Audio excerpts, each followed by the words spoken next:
ഹരേ കൃഷ്ണ. ക്ഷമിക്കണം, അല്പം വൈകി. നമുക്കിന്നത്തെ ഭാഗവത തത്വങ്ങൾ ചർച്ച ആരംഭിക്കാം. ഓം നമോ ഭഗവതേ വാസുദേവായ. ഓം നമോ ഭഗവതേ വാസുദേവായ. ഓം നമോ ഭഗവതേ വാസുദേവായ. നാരായണം നമസ്കൃത്യം നരം ചൈവ നരോത്തമം ദേവീം സരസ്വതീം വ്യാസം തതോ ജയമുദീരയേത്. ഇഷ്ടപ്രായേഷു ഭദ്രേഷു നിത്യം ഭാഗവത സേവയാ ഭഗവതി ഉത്തമശ്ലോകേ ഭക്തിർഭവതി നൈഷ്ഠികേ. കൃഷ്ണായ വാസുദേവായ ദേവകീ നന്ദനായ ച നന്ദഗോപകുമാരായ ഗോവിന്ദായ നമോ നമഃ. ഓം അജ്ഞാനതിമിരന്ധസ്യ ജ്ഞാനാഞ്ജനശലാഖായ ചക്ഷുരുന്മിലിതം യേന തസ്മൈ ശ്രീഗുരുവേ നമഃ. ശ്രീചൈതന്യമനോഭീഷ്ടം സ്ഥാപിതം യേന ഭൂതലേ സ്വയം രൂപകഥാമഹ്യം ദദാതി സ്വപദാന്തി. വന്ദേഹം ശ്രീഗുരും ശ്രീയുതപദകമനം ശ്രീഗുരും വൈഷ്ണവാംശ ശ്രീരൂപം സഹജാതം സഹഗണരഘുനാഥം സജീവം സദ്വൈതം സദ്വൈതം ജനാസഹിതം വിഷ്ണുചൈതന്യദേവം ശ്രീരാധാ കൃഷ്ണപാദാൻ സഹഗണലളിതാ ശ്രീവിശാഖാന്വിതം ച. നമോ വിഷ്ണുപാദായ കൃഷ്ണപൃഷ്ഠായ ഭൂതലേ ശ്രീമതേ ജയപതാക സ്വാമിനിതി നാമിനെ നമാചാര്യപാദായ വിതായ ഗുരുപ്രദായിനെ ഗൗരഗദാധായ നഗരഗ്രാമധാരിണി. നമോ വിഷ്ണുപാദായ കൃഷ്ണപൃഷ്ഠായ ഭൂതലേ ശ്രീമതേ ഭക്തിവേദാന്ത സ്വാമിനിതി നാമിനെ നമസ്തേ സരസ്വതി ദേവി ഗൗരവാണി പ്രചാരിണി നിർവിശേഷശൂന്യവാദി പാശ്ചാത്യദേശധാരിണി. നമോ വിഷ്ണുപാദായ കൃഷ്ണപൃഷ്ഠായ ഭൂതലേ ശ്രീമതേ ഭക്തിസിദ്ധാന്ത സരസ്വതി നാമിനെ ശ്രീഭാഷമാനവീ ദേവി ദേദായ കൃപാബ്ധി കൃഷ്ണസംബന്ധ വിജ്ഞാനദായിനി പ്രഭവേ നമഃ. മാധുര്യോജ്വല പ്രേമാഢ്യ ശ്രീലോമാനുഭക്തിന ശ്രീഗൗരഗണാ ശക്തി വിഗ്രഹായ നമോസ്തുതേ. നമസ്തേ ഗൗരവാണി ശ്രീമൂർത്തേ ദീനതാരിണേ രൂപാണി സിദ്ധാന്തധാരിണി. നമോ ഗൗരകിശോരായ സാക്ഷാത് വൈരാഗ്യമൂർത്തി വിപ്രലംബരസാംബോധേ പാദാംബുജായിതേ നമഃ. നമോ ഭക്തിവിനോദായ സച്ചിദാനന്ദനാമിനേ ഗൗരശക്തിസ്വരൂപായ രൂപാനുഗൗരായതേ ഗൗരാവിർഭാവോ മേ നിർദ്ദിഷ്ട സജ്ജനപ്രിയ വൈഷ്ണവ സർവോമ ശ്രീ ജഗന്നാഥായ നമഃ. നമോ മഹാരണ്യായ കൃഷ്ണപ്രേമപ്രദായതേ കൃഷ്ണായ കൃഷ്ണചൈതന്യനാമിനേ ഗൗരത്വസേ നമഃ. പഞ്ചതത്വാത്മകം കൃഷ്ണം ഭക്തരൂപസ്വരൂപകം ഭക്താവതാരം ഭക്താഖ്യം നമാമി ഭക്തശക്തികം. ഹേ കൃഷ്ണ കരുണാ സിന്ധോ ദീനബന്ധോ ജഗത്പതേ ഗോപേശ ഗോപികാകാന്ത രാധാകാന്ത നമോസ്തുതേ.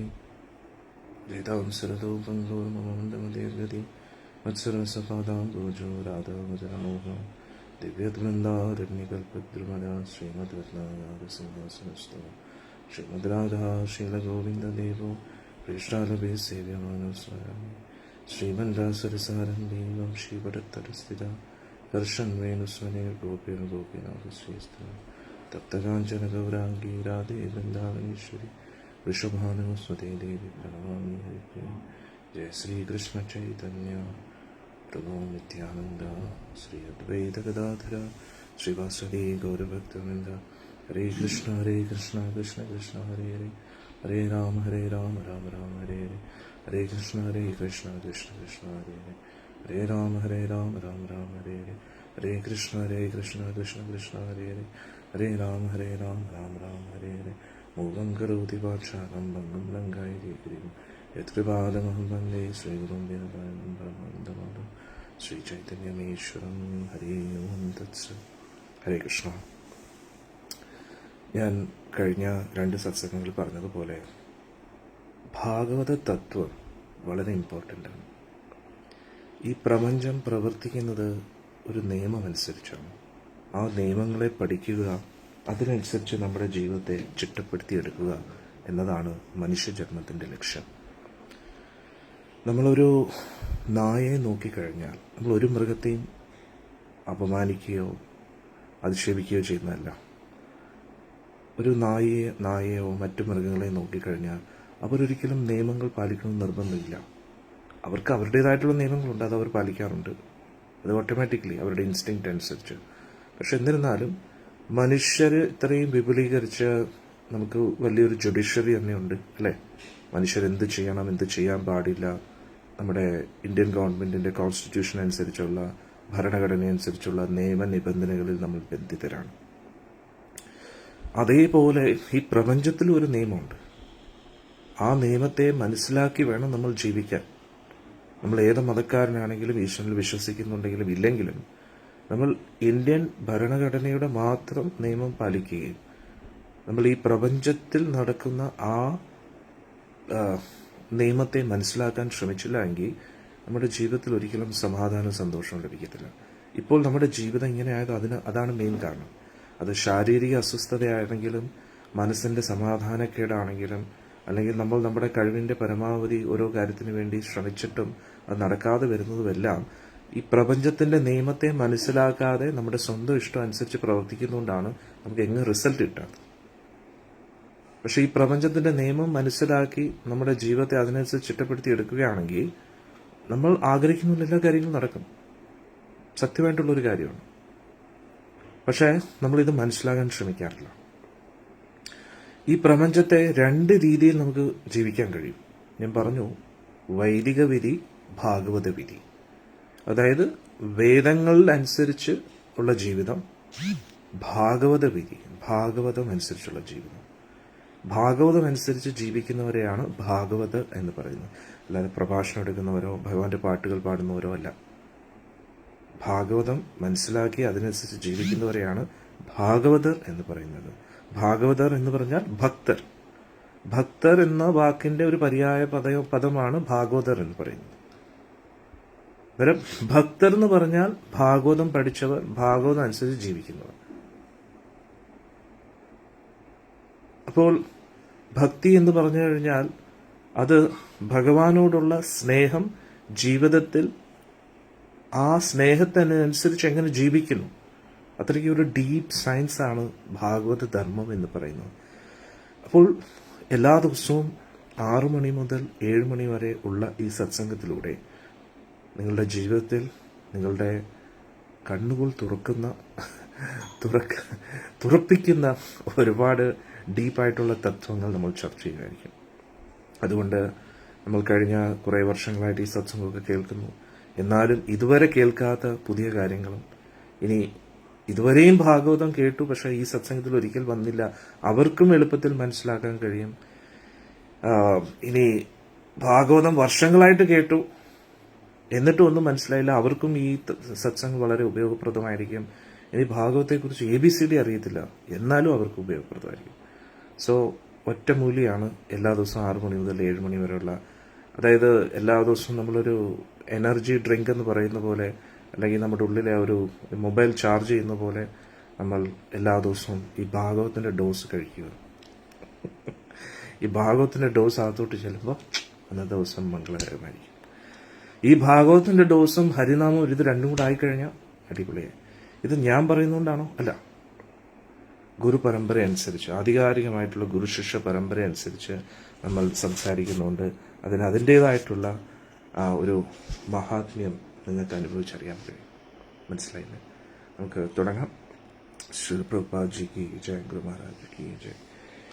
അതുകൊണ്ട് ഇവിടെ നമ്മൾ ഭാഗവത ശ്ലോകങ്ങളല്ല പഠിക്കുന്നത്, ഭാഗവത കഥകളുമല്ല പഠിക്കുന്നത്. കഥകളൊക്കെ ഏകദേശം നമുക്കറിയാം. ഭാഗവത തത്വങ്ങളായിരിക്കും നമ്മൾ പഠിക്കുന്നത്. പിന്നെ ഞാൻ പറഞ്ഞില്ലേ, നമ്മൾ ഗീതാ ചക്രവ്യൂഹം ക്ലാസ്സിൽ ഞാൻ പറഞ്ഞില്ലേ, നമ്മുടെ ഹരേ കൃഷ്ണ പ്രസ്ഥാനത്തിൽ പ്രോപ്പറായിട്ട് ഡിഗ്രികളുണ്ട്. ഭക്തി ശാസ്ത്രി, ഭക്തി വൈഭവ് എന്ന് പറയുന്നു. അന്നേരം ഈ ഭക്തി വൈഭവിൽ നമ്മൾ പഠിക്കുന്ന ഡീപ്പായിട്ടുള്ള സബ്ജക്ട്സ് ആണ് നമ്മളിവിടെ ചർച്ച ചെയ്യാൻ പോകുന്നത്. മനസ്സിലായില്ലേ?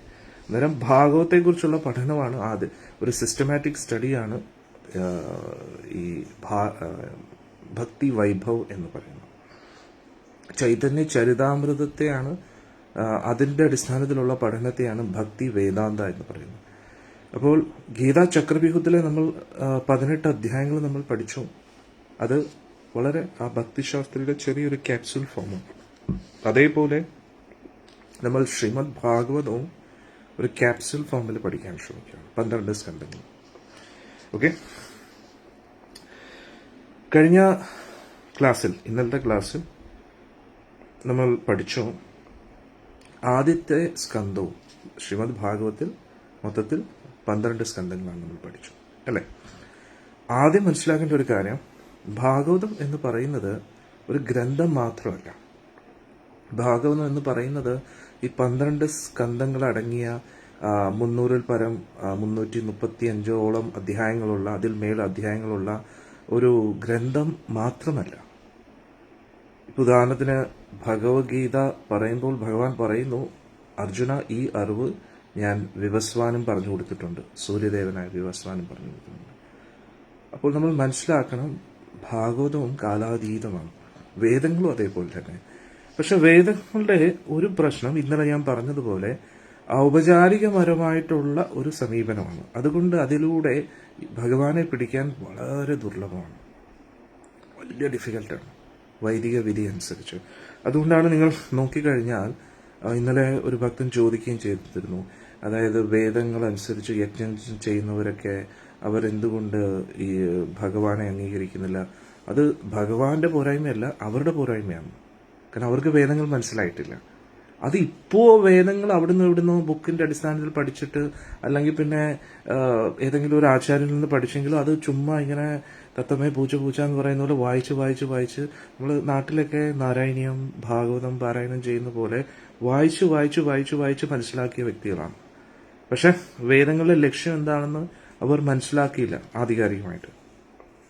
വീണ്ടും ഞാൻ എടുത്തു പറയുന്നത് എന്താ, ആധികാരികമായി. കാരണം ഇതൊക്കെ വളരെ ഡീപ്പ് സയൻസാണ്. ഒരു ഡോക്ടറിന്റെ കീഴിൽ പരിശീലനം ലഭിക്കാത്ത ഒരു വ്യക്തിക്ക് എങ്ങനെയാണ് ഡോക്ടറാകാൻ കഴിയുക? ഒരു എഞ്ചിനീയറിംഗ് പ്രൊഫസറിന്റെ കീഴിൽ അതിൻ്റെതായിട്ടുള്ള ട്രെയിനിങ് എടുക്കാത്ത വ്യക്തിക്ക് എങ്ങനെയാണ് ഒരു എഞ്ചിനീയർ ആകാൻ കഴിയുക? ഒരു സയന്റിസ്റ്റ് ആണെങ്കിൽ, ഏതൊരു ഫീൽഡിൽ പ്രവർത്തിക്കണമെങ്കിലും അതിൻ്റെതായിട്ടുള്ള ഒരു ട്രെയിനിങ് നമുക്ക് ലഭിച്ചിരിക്കണം. എന്നാൽ ആ ഒരു ട്രെയിനിങ് ഇല്ലാതെ ഇവിടുന്ന് കേട്ട അറിവിന്റെ അടിസ്ഥാനത്തിലും ഊഹാപോഹങ്ങൾ വെച്ച് അവരെല്ലാത്തിനെയും കൂടെ കണക്ട് ചെയ്ത് പിന്നെ അതിനെ ഒരു കമേഴ്ഷ്യൽ അപ്രോച്ച് കൊടുക്കുകയാണ്. കാരണം എല്ലാ ജീവാത്മാക്കളുടെ ഉള്ളിലും ഒരു ജിജ്ഞാസയുണ്ട്.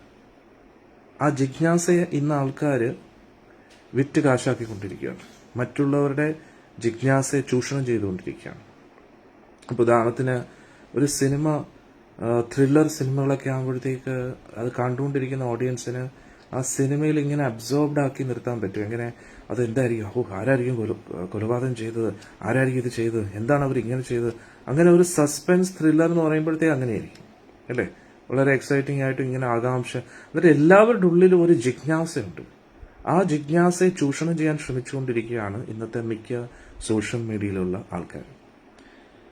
അതായത്, ഇത് വന്നാൽ നിങ്ങൾ എന്ത് ചെയ്യണം, ഈ രോഗം നിങ്ങൾക്ക് വന്നു കഴിഞ്ഞാൽ എന്ത് ചെയ്യണം, ഈ ദിവസം നിങ്ങൾ ഇത് ചെയ്യാൻ പാടുണ്ടോ, ഈശ്വരന്റെ അനുഗ്രഹം കിട്ടാൻ എന്താണ് ഏറ്റവും, ദൈവീത് അങ്ങനത്തെ വീഡിയോസ് ഒന്നും കാണുന്നത്. കാരണം കണ്ടു കഴിഞ്ഞാൽ നിങ്ങൾക്ക് മനസ്സിലാവും നിങ്ങളെ കൂടുതൽ കൺഫ്യൂസ് ചെയ്യിപ്പിക്കുന്നത്. മെയിനായിട്ട് ജ്യോതിഷ സംബന്ധമായിട്ടുള്ള സോഷ്യൽ മീഡിയ ചാനലെല്ലാം വെറും കള്ളത്തരങ്ങളാണ്. ജ്യോതിഷ ശാസ്ത്രമല്ല തെറ്റ്, പക്ഷെ അതിന്റെ പേരിൽ, കാരണം എല്ലാവർക്കും അവരുടെ ജീവിതത്തിൽ നടക്കുന്ന കാര്യങ്ങളെക്കുറിച്ച് അറിയാൻ താല്പര്യമുണ്ട്. വലിയൊരു ആൻസൈറ്റി, ടെൻഷനാണ് ഇന്നത്തെ ദിവസം എങ്ങനെയായിരിക്കുമെന്ന്, നാളത്തെ ദിവസം എങ്ങനെയായിരിക്കുമെന്ന്. അന്നേരം ആ ഒരു ആൻസൈറ്റിയെ ചൂഷണം ചെയ്തുകൊണ്ടിരിക്കുകയാണ്. എല്ലാവരുടെ ജീവിതത്തിലും പ്രശ്നങ്ങളുണ്ട്, പ്രശ്നങ്ങളുടെ നടുവിലാണ്. അതിനൊരു പരിഹാരം കണ്ടെത്താൻ ശ്രമിച്ചുകൊണ്ടിരിക്കുകയാണ് അവർ. നമ്മൾ കഷ്ടപ്പെട്ട് അധ്വാനിച്ച് കാശുണ്ടാക്കാൻ ശ്രമിക്കുന്നു, പല കാര്യങ്ങളും ചെയ്യുന്നു. അതിൻ്റെ ഇടയിൽ എന്തെങ്കിലും ഒരു പ്രശ്നം വന്ന് എല്ലാം കൂടെ തകിടം മറിക്കുന്നുണ്ട്. അതുകൊണ്ട് അതിനെയൊക്കെ കൂടുതൽ ചൂഷണം ചെയ്യുന്ന ആൾക്കാരാണ് കൂടുതലും. അതുകൊണ്ട് വൈദിക വിധി അനുസരിച്ച് ഭഗവാൻ അത് വളരെ ഡിഫിക്കൽട്ടാണ്. ഭാഗവത വിധി ഏറ്റവും എളുപ്പമാണ്, ഏറ്റവും മനോഹരമാണ്, ഏറ്റവും മധുരവുമാണ്. ഭാഗവത വിധി എന്ന് പറഞ്ഞാൽ ഭക്തിയിലൂടെ ഭഗവാനെ എങ്ങനെ സമീപിക്കാം. ഇപ്പോൾ ഉദാഹരണത്തിന് ഇന്നലെ ഞാൻ പറഞ്ഞു, അതായത് എനിക്കൊരു മെസ്സേജ് ഒരു ഭക്ത അയച്ചിരുന്നു ഇന്നലത്തെ സത്സംഗം കേട്ടിട്ട്. എന്നിട്ട് പറഞ്ഞു, സ്വാമിജി ഇങ്ങനെ അങ്ങ് പറഞ്ഞല്ലോ വിഗ്രഹത്തിന്റെ കാര്യം, അതായത് നമ്മുടെ വീട്ടിൽ ഇങ്ങനെ ഒരു വിഗ്രഹമുണ്ട്, എന്നാൽ അത് പൂജിക്കുന്നത് ശരിയാണോ അല്ലേ? അത് നമ്മുടെ ബോധം അനുസരിച്ചിരിക്കുമെന്ന് ഞാൻ പറഞ്ഞു. നമ്മുടെ സമീപനം എങ്ങനെയാണ് ഭഗവാനോട്? നമ്മൾ ഔപചാരികപരമായിട്ട് ഡീൽ ചെയ്യുകയാണെങ്കിൽ അങ്ങനെയുള്ള വീട്ടിൽ വെക്കാനേ പാടില്ല. എന്നിട്ട് ഉടനെ പറയാമോ മെറ്റൽ വിഗ്രഹമാണ് പ്രശ്നം. അല്ല, ഒരു ചിത്രമാണെങ്കിൽ പോലും. അങ്ങനെ വീട്ടിൽ ഭഗവാന്റെ ചിത്രം പോലും വെക്കേണ്ട എന്നാണോ? അല്ല. നമ്മൾ ഭഗവാനെ സ്നേഹിക്കുകയാണെങ്കിൽ ഭഗവാൻ ഇഷ്ടമുള്ള കാര്യങ്ങൾ മാത്രമേ ചെയ്യുമെങ്കിൽ എന്തുകൊണ്ട് നമുക്ക് ഭഗവാന്റെ ആരാധന ചെയ്തുകൂടാ? ഭഗവാൻ കൃഷ്ണന്റെ ആരാധന ഏറ്റവും എളുപ്പവും ഏറ്റവും മനോഹരവും ഏറ്റവും ഉത്തമവുമാണ്. ദേവന്മാർ പോലും കൊതിക്കുന്ന ഒരു സംഭവമാണ് ഭഗവാന്റെ ആരാധന എന്ന് പറയുന്നത്. അതിൽ നമുക്ക് ഭഗവാനുമായിട്ട് എത്രത്തോളം ഒരു കണക്ഷൻ ഉണ്ട് അതിനനുസരിച്ചിരിക്കും. വളരെ എളുപ്പമുള്ള ഒരു ഉദാഹരണം ഞാൻ നമ്മുടെ സത്സംഗത്തിൽ എന്തിനാ ഉദാഹരണം നൽകുന്നത്, ആ മെസ്സേജ് കുറച്ചും കൂടെ ബെറ്ററായിട്ട് മനസ്സിലാക്കാൻ വേണ്ടിയാണ്. ഇപ്പോൾ പ്രധാനമന്ത്രി ആയിട്ട് നമുക്ക് ഒഫീഷ്യലി ഒരു ഡീലിങ്സ് വെക്കാം, അല്ലെങ്കിൽ ഒരു പേഴ്സണൽ കണക്ഷനും വെക്കാം. ഏതായിരിക്കും ഏറ്റവും എളുപ്പവും ഏറ്റവും സ്വീറ്റുമായിട്ടുള്ളത്, അല്ലെങ്കിൽ നമുക്ക് ഏറ്റവും ഫുൾഫില്ലിംഗ് ആയിട്ടുള്ളത്? അത് ഡെഫിനറ്റ്ലി പേഴ്സണൽ റിലേഷൻ ആയിരിക്കും. ഔപചാരികമായിട്ട് പോവുകയാണെങ്കിൽ അതിന് ഒരുപാട് നിബന്ധനകൾ കാണും. ഇനി അതെല്ലാം കഴിഞ്ഞാലും അതിലൂടെ നമുക്ക് അദ്ദേഹത്തെ സമീപിക്കാൻ പറ്റുന്നത് വളരെ കുറച്ച് സമയം മാത്രമായിരിക്കും. അത് ഒരുപാട് റെസ്ട്രിക്ഷൻസിനോടുകൂടിയായിരുന്നു. അതായത് നമ്മളൊരു ഫംഗ്ഷൻ അദ്ദേഹത്തെ ഇൻവൈറ്റ് ചെയ്യുകയാണെന്നിരിക്കട്ടെ, പ്രധാനമന്ത്രിയെ.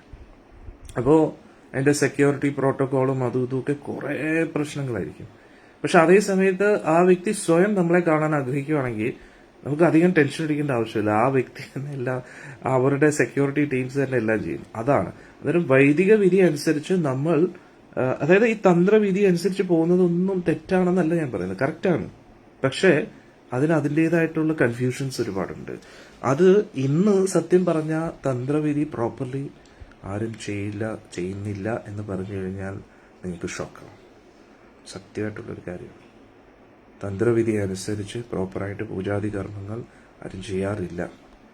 തന്ത്രവിധി എന്ന് പറഞ്ഞു കഴിഞ്ഞാൽ അവിടെ ഔപചാരികത മാത്രമല്ല, നമ്മൾ ആരെയാണ് അവിടെ ഏത് ദേവനായിരിക്കുന്നത് എന്നുള്ള ഒരു പേഴ്സണൽ കണക്ഷൻ ആ ദേവനുമായിട്ട് ഉണ്ടാക്കിയെടുക്കണം, ഔപചാരികതയാണെങ്കിൽ പോലും. അതായത് വീണ്ടും ഞാൻ ഉദാഹരണം നൽകുന്നു, ഔപചാരികപരമായിട്ട് നമ്മൾ പ്രധാനമന്ത്രിയെ സംബോധന ചെയ്യുകയാണെങ്കിലും ആ വ്യക്തിയാണല്ലോ. അന്നേരം to the honourable prime minister എന്ന് അഡ്രസ്സ് മാത്രം ചെയ്താൽ പോരാ, ആ വ്യക്തി വരുന്ന സമയത്ത് ആ വ്യക്തിയുടെ റിക്വയർമെന്റ്സ് മനസ്സിലാക്കി അതിനനുസരിച്ച് നമ്മൾ ഓരോ കാര്യങ്ങൾ ചെയ്യണ്ടേ. അല്ലാതെ എനിക്ക് പ്രധാനമന്ത്രിയോട് വലിയ റെസ്പെക്റ്റ് ആണ്, പക്ഷെ പ്രധാനമന്ത്രിയെ മനസ്സിലാക്കാൻ ശ്രമിക്കുന്നില്ല. പിന്നെ എന്തിനേറെ പറയുന്നു, ദൈവപ്രശ്നത്തെ പോലും നമുക്ക് ഇന്നത്തെ കാലത്ത് പൂർണ്ണമായിട്ടും വിശ്വസിക്കാൻ കഴിയില്ല. ജ്യോത്സ്യന്മാരൊക്കെ അവരുടെ കണക്കുകൂട്ടലുകൾ മാത്രമാണ് അവിടെ കാണിക്കുന്നത്. പക്ഷെ ഒരു ദൈവിക ചൈതന്യമോ ഒരു ഉള്ളിൻ്റെ ഉള്ളിൽ നിന്ന് ഭഗവാനോട് ഒരു കണക്ഷനോ ഉള്ള ജ്യോത്സ്യന്മാർ തീരെ ഇല്ലെന്ന് തന്നെ നമുക്ക് പറയാൻ പറ്റും. കാരണം ഫുള്ളി മണി ഓറിയന്റഡ് മാത്രമായിട്ടിരിക്കുക. പല പ്രാവശ്യവും അത് ദേവന്റെ ഇംഗിതമാണോ ദൈവന്റെ ഇഷ്ടമാണോ അല്ലയോ നമുക്ക് ഉറപ്പിക്കാൻ കഴിയില്ല. കാരണം അവരുടേതായിട്ടുള്ള ഊഹാപോഹങ്ങളായിരിക്കാം മിക്കവാറും ദേവന്റെ ഹിതമായിട്ട് പുറത്തു വരുന്നത്. നമുക്ക് 100% കൺഫേം ചെയ്യാൻ കഴിയില്ല. അതുകൊണ്ട് അങ്ങനെ കുറെ പ്രശ്നങ്ങളുണ്ട്. അതുകൊണ്ടാണ് സത്യം പറഞ്ഞാൽ ഇന്ന് മിക്ക ക്ഷേത്രങ്ങളിലും പറയുന്ന ആൾക്കാർ വരുന്നത് കുറയുന്നതും, ഇനി വരുന്നുണ്ടെങ്കിലും അത് നേരത്തെ ഉള്ള ഒരു ഹൈപ്പ് എന്ന് പറയുന്നില്ലേ, ഹൈപ്പിന്റെ അർത്ഥം എന്താ, എങ്ങനെയോ ആൾക്കാരുടെ ഇടയിൽ ഒരു ശക്തമായിട്ടുള്ള ഒരു വിശ്വാസം വന്നു, അതിന്റെ അടിസ്ഥാനത്തിൽ വരുന്നതാണ് എങ്ങനെയൊക്കെയോ. പക്ഷെ എന്നിട്ട് അതിനെ ചൂഷണം ചെയ്യുന്ന ആൾക്കാർ മിക്ക നമ്മുടെ നാട്ടിലുള്ള പ്രധാന ക്ഷേത്രങ്ങളും ലോകമെമ്പാടുമുള്ള ആൾക്കാർ, ഞാൻ ക്ഷേത്രം എടുത്ത് പറയുന്നില്ല, നിങ്ങൾക്കറിയാം നമ്മുടെ കേരളത്തിലെ ഏറ്റവും ഫേമസ് ആയിട്ടുള്ള ക്ഷേത്രങ്ങൾ എന്തൊക്കെയാണെന്ന്. അന്നേരം ഇതൊക്കെയാണ് നമ്മൾ പഠിക്കേണ്ടത്. അന്നേരം ഈ 6 മണി മുതൽ 7 മണി വരെയുള്ള ഡെയിലിയുള്ള സത്സംഗത്തിൽ നമ്മൾ ആരെയും വിമർശിക്കാൻ ഉദ്ദേശിക്കുന്നതല്ല, നമ്മൾ അത് മനസ്സിലാക്കുക. ഇതിന്റെ അർത്ഥം നമ്മൾ പുറത്തു പോയി അവരെല്ലാം കുറ്റം പറഞ്ഞുകൊണ്ടിരിക്കില്ല. എല്ലാവരും അവരുടെ കഴിവിന്റെ പരമാവധി ശ്രമിക്കുന്നു. പക്ഷേ നമ്മൾ ഇത് ഡീപ്പായിട്ട് മനസ്സിലാക്കി, ഇറ്റ്സ് എ സയൻസ്. ഈ ലോകം എങ്ങനെ പ്രവർത്തിക്കുന്നു എന്ന് മനസ്സിലാക്കി നമുക്ക് ഭഗവാനായിട്ടൊരു ഉള്ളിൻ്റെ ഉള്ളിൽ നിന്ന് ഡീപ്പായിട്ടൊരു കണക്ഷൻ ഈശ്വരനുമായിട്ട് എസ്റ്റാബ്ലിഷ്ഡ് ആയി കഴിഞ്ഞാൽ, നമ്മുടെ ബോധവും ഭഗവാന്റെ ആ ബോധമായിട്ട് കണക്റ്റഡ് ആയി കഴിഞ്ഞു കഴിഞ്ഞാൽ, എന്തിനേറെ പറയുന്നു, ഒരു മന്ത്രത്തിന്റെ ആവശ്യം പോലില്ല. ഒരു പുഷ്പം എടുത്ത് സമർപ്പിച്ച് ഞാൻ ഭഗവാൻ സ്വീകരിക്കും. ആ കണക്ഷൻ എങ്ങനെ എസ്റ്റാബ്ലിഷ് ചെയ്യും, അതാണ് യോഗ. യോഗ എന്ന് പറഞ്ഞാൽ കണ്ണടച്ചിരിക്കുന്നതോ കുറേ നേരം ഇങ്ങനെ ഒരേ ഇരിപ്പ് ഇരിക്കുന്നതോ അതൊന്നും അല്ല yoga. Establishing A connection with the supreme Lord, ആ പരമോന്നത ഭഗവാൻ. എന്തിനാണ് ഞാൻ ഇത് ഇംഗ്ലീഷ് പദങ്ങൾ ഉപയോഗിക്കുന്നത് വെച്ചാൽ കുറച്ചും കൂടെ ഇന്നത്തെ ജനറേഷന് എല്ലാവർക്കും മനസ്സിലാക്കാൻ വേണ്ടിയാണ്, വളരെ ഈസി ആയിട്ടും. കാരണം സാഹിത്യ മലയാളം അതുകൊണ്ട് ചിലപ്പോൾ ഇന്നത്തെ ആ ഒരു ഡീപ്പായിട്ടുള്ള കാര്യങ്ങൾ ചിലപ്പോൾ എല്ലാവർക്കും സ്വീകരിക്കാൻ കഴിയില്ല. പിന്നെ സാഹിത്യത്തിൽ എനിക്ക് താല്പര്യമില്ല, അതിലോട്ട് അത്രയും ഡീപ്പായിട്ട് ഞാൻ സാഹിത്യത്തിൽ പോയിട്ടുമില്ല. ഞാൻ കൂടുതലും വ്യവഹാര ലോകത്തിൽ നമ്മൾ ഉപയോഗിക്കുന്ന ഒരു മലയാള പദങ്ങളാണ് നമ്മൾ കൂടുതലും ഉപയോഗിക്കുന്നത്. ഞാൻ ഗീതാ ചക്രവ്യൂഹം എന്നൊരു ബുക്ക് എഴുതിയിട്ടുണ്ട്. അതിലും നമ്മൾ പൊതുവെ ഇന്ന് നമ്മൾ യൂസ് ചെയ്യുന്ന, കമ്മ്യൂണിക്കേറ്റ് ചെയ്യാൻ യൂസ് ചെയ്യുന്ന കൂടുതൽ വാക്കുകളാണ് ഉപയോഗിക്കുന്നത്. കാരണം എന്താ, ഭാഷ ഇമ്പോർട്ടൻ്റ് അല്ല. ഭാഷ ഇമ്പോർട്ടൻ്റ് അല്ല, കാരണം ഭാഷ ഒരു പർപ്പസിന് വേണ്ടിയായിരിക്കണം. നമ്മളൊരു ഭാഷ പഠിക്കുന്ന എന്തിനു വേണ്ടിയാണ്? ഒരു ലക്ഷ്യത്തിന് വേണ്ടി, ഒരു കമ്മ്യൂണിക്കേറ്റ് ചെയ്യാൻ വേണ്ടി, നമ്മുടെ ഓരോ കാര്യങ്ങൾ നടത്തിയെടുക്കാൻ വേണ്ടി, അതിനു വേണ്ടിയാണ്. എനിവേ, ഞാൻ ടോപ്പിക്കിലേക്ക് വരികയാണെങ്കിൽ, ഇന്ന് നമ്മൾ കൂടുതലും കാണുന്നത് ആ ഡീപ്പായിട്ടൊരു കണക്ഷൻ ഇല്ല. അൺഫോർച്ചുനേറ്റ്ലി അവരാരും അങ്ങനെ ഒരു ഡീപ്പായിട്ട് അത് അന്വേഷിക്കാൻ ശ്രമിക്കുന്നില്ല. എല്ലാം മണി ഓറിയൻറ്റഡ് ആയിട്ടുള്ള ഒരു അപ്രോച്ചാണ്. എല്ലാം വലിയ വലിയ ഹോമകുണ്ടമൊക്കെ ഉണ്ടാക്കും, വലിയ കോലങ്ങളൊക്കെ ചുറ്റും വരയ്ക്കും, അമേസിംഗ് ആയിട്ട്. പക്ഷേ അതൊക്കെ എന്തിനു വേണ്ടിയാണ്, ആർക്ക് വേണ്ടിയാണെന്ന് ഒരു അന്വേഷണം പൊതുവേ ഇല്ല എന്നാണ് നമ്മൾ മനസ്സിലാക്കുന്നത്. അപ്പോൾ തന്ത്രവിധി ഏകദേശം പരാജയപ്പെട്ടു എന്ന് നമുക്ക് പറയേണ്ടി വരും. അതാണ് മെയിൻ റീസൺ ഇന്ന് വ്യക്തികൾക്ക് ആ ഒരു അനുഭൂതി കിട്ടാത്തതിൻ്റെ പ്രധാന കാരണം അതാണ്. പിന്നെ ഞാൻ നേരത്തെ പറഞ്ഞതുപോലെ ഒരു ഹൈപ്പിന്റെ പുറത്താണ് ഇപ്പോൾ മിക്ക ക്ഷേത്രങ്ങളും നടക്കുന്നത്. ഹൈപ്പ് എന്ന് പറഞ്ഞാൽ എന്താ?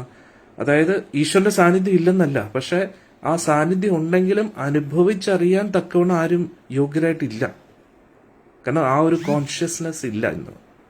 അത്രത്തോളം ഭഗവാന്റെ ബോധത്തെയും ഭഗവാന്റെ സാന്നിധ്യത്തെയും മനസ്സിലാക്കത്തക്കവണ്ണം പൂജാരിമാരോ തന്ത്രിമാരോ ഭക്തരോ ഇല്ല എന്ന് തന്നെ പറയേണ്ടതായിട്ടുണ്ട്. കാരണം ആ ബോധമണ്ഡലം എപ്പോഴും ഇന്ദ്രിയ ആസ്വാദനത്തിൽ മഗ്നരായിട്ടിരിക്കുന്ന ഒരു വ്യക്തിക്ക് ഒരിക്കലും ഈശ്വരന്റെ ആ ഒരു ഫ്രീക്വൻസി ആയിട്ട് കണക്ട് ചെയ്യാൻ പറ്റത്തില്ല. ഭഗവാന്റെ ചിന്താമണ്ഡലത്തിലേക്ക് പ്രവേശിക്കാൻ കഴിയില്ല. അതുകൊണ്ട് കൂടുതൽ ആൾക്കാരും ഞാൻ ഹൈപ്പിന്റെ കാര്യം പറഞ്ഞതുപോലെ വർഷങ്ങളായിട്ട് ഫേമസ് ആയിട്ടുള്ള അമ്പലങ്ങളിൽ സ്ഥിരം പോകുന്നുണ്ടെങ്കിലും അവർ പലതും ഉദ്ദേശിച്ചാണ് പോകുന്നത്. അതായത് എൻ്റെ പ്രശ്നങ്ങൾ തീരണം, ഇതിനേറെ പറയുന്നു, ആ പ്രശ്നങ്ങൾ പോലും പൂർണ്ണമായിട്ട് തീരാൻ സാധ്യത കുറവാണ്.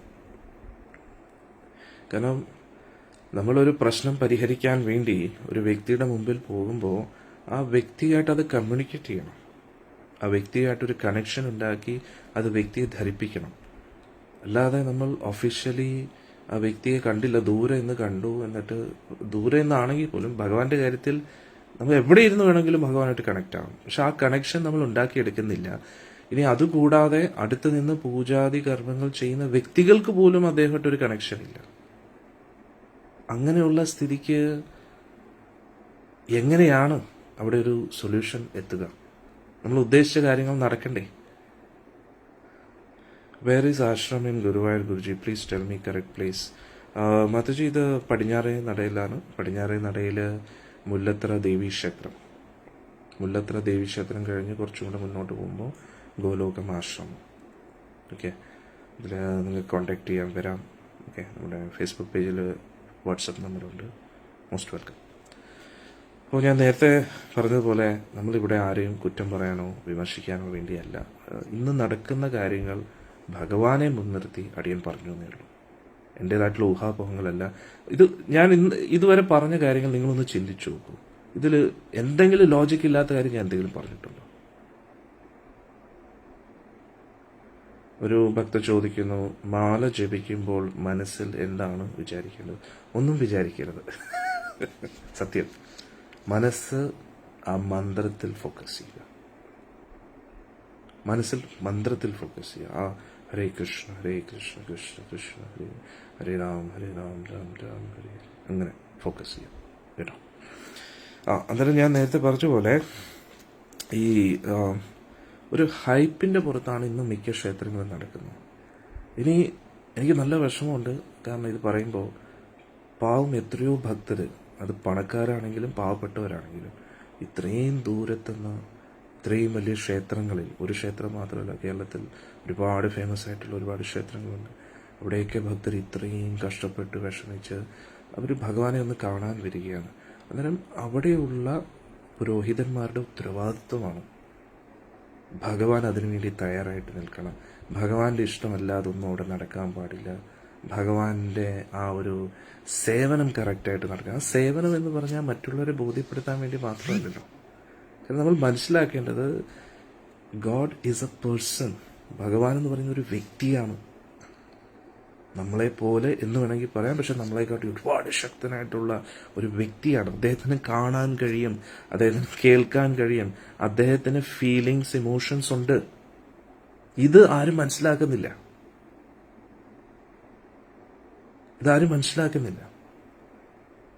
ശബരിമല ഇഷ്യൂ ഒക്കെ വന്നപ്പോൾ അവിടെ ആരും ആ ദേവന്റെ ഫീലിങ്സ്, ഇമോഷൻസ് മനസ്സിലാക്കാൻ ശ്രമിക്കുന്നില്ല. അത് ഞാൻ ഒരു പാർട്ടിയും സപ്പോർട്ട് ചെയ്യുകയോ മറ്റു പാർട്ടിയെ കുറ്റം പറയുകയല്ല. അതിലൊരിക്കലും രാഷ്ട്രീയം കൊണ്ടുവരരുത്. കാരണം ഈശ്വര ആരാധന എന്ന് പറഞ്ഞാൽ അതൊരിക്കലും ഒരു മതവുമല്ല, രാഷ്ട്രീയമല്ല.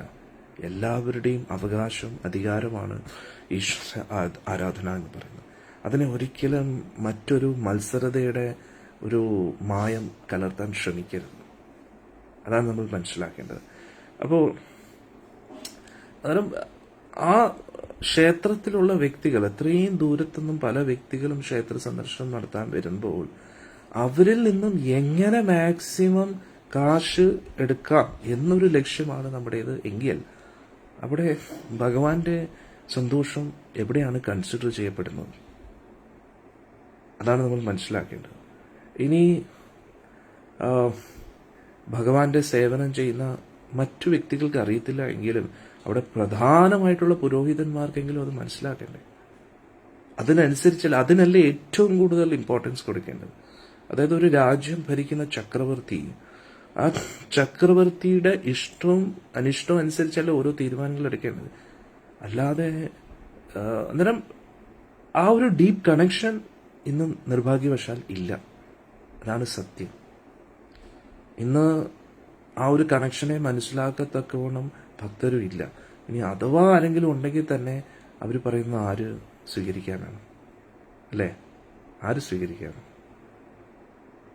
അവർ പറഞ്ഞ ഏതോ ഒരു പ്രാന്തം എന്തൊക്കെയോ പറയുന്നു എന്നേ എല്ലാവരും വിചാരിക്കും, അല്ലേ? എനിവേ, ഒരിക്കലും ഈ വേദി ആരെയും കുറ്റപ്പെടുത്താൻ വേണ്ടിയല്ല.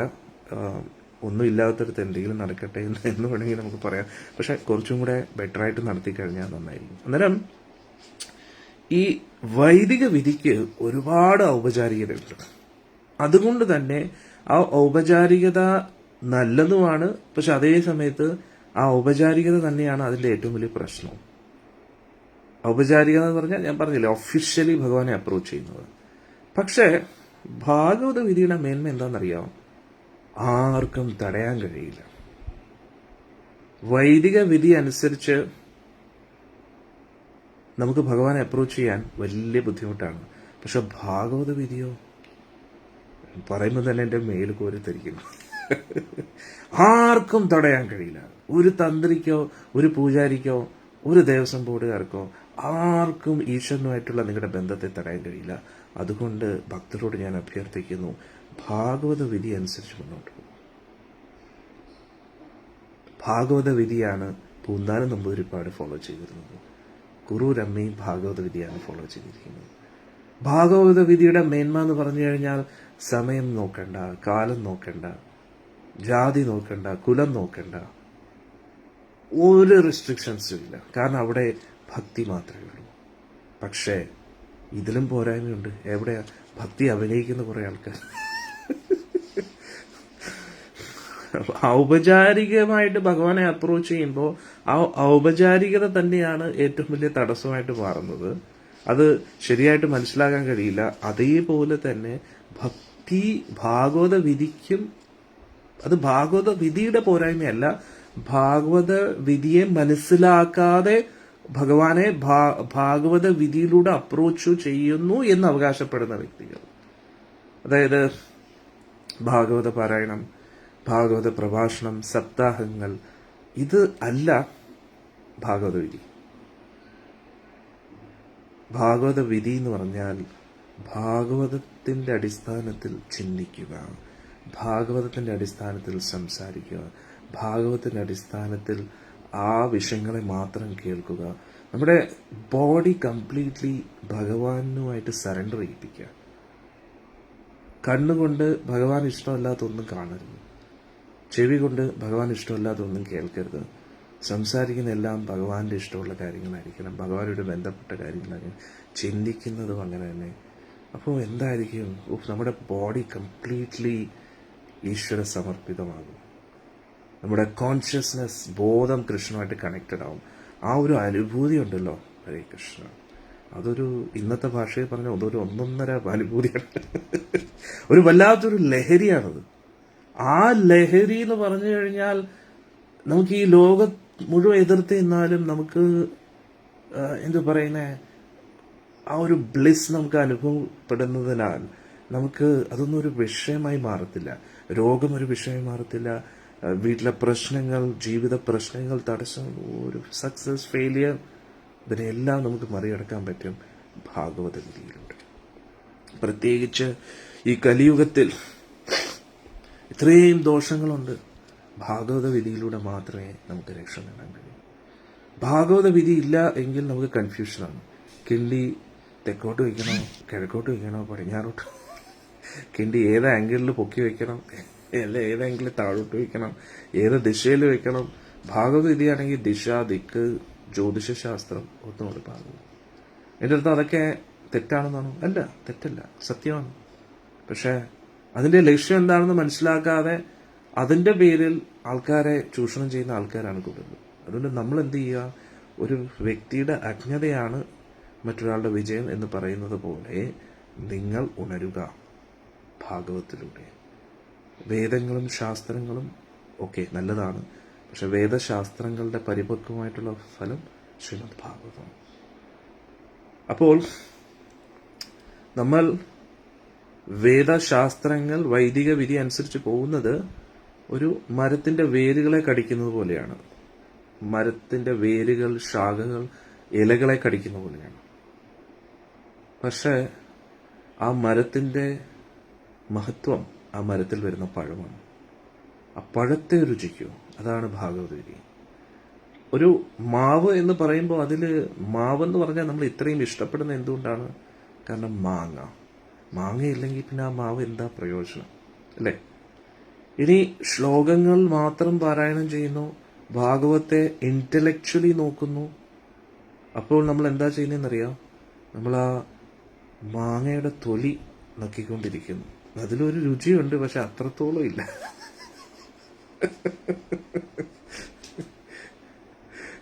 അത്രത്തോളം രുചി അതിലില്ല.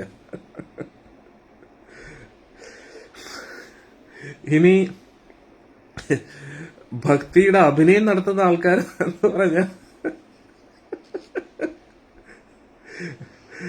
ഹരേ കൃഷ്ണ, രവിയുടെ ആരെയും കളിയാക്കല്ല കേട്ടോ. അന്നേരം നമ്മൾ ഭക്തി അഭിനയിക്കുന്ന വ്യക്തികൾ ആ മാങ്ങാ ബീജത്തെ നക്കിക്കൊണ്ടിരിക്കുക. നക്കുമ്പോൾ കുറച്ച് രുചി കാണും, കുറച്ച് കഴിയുമ്പോൾ ആ രുചിയൊക്കെ അങ്ങ് പോവും.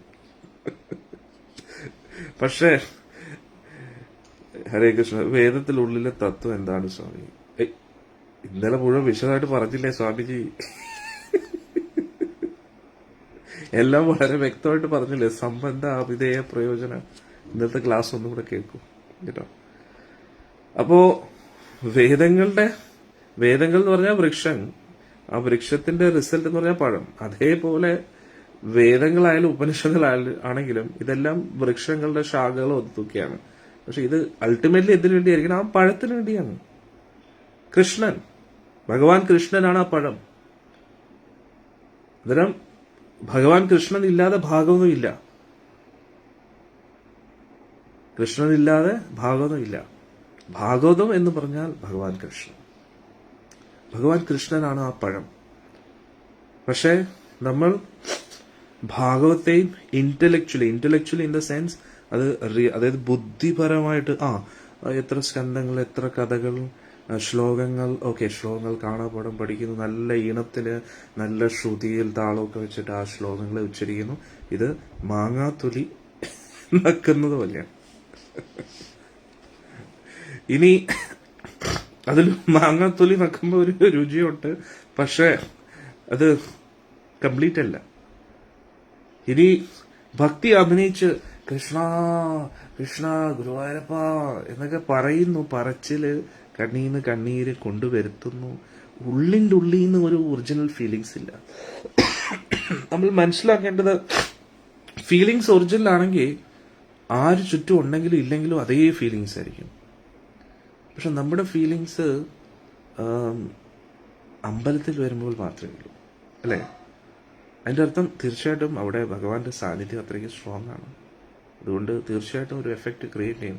പക്ഷെ നമ്മൾ ചിന്തിക്കണ്ടേ, ഇതേ എഫക്റ്റ് എനിക്ക് എന്തുകൊണ്ട് എല്ലായിടത്തും തോന്നുന്നില്ല, എപ്പോഴും തോന്നുന്നില്ല?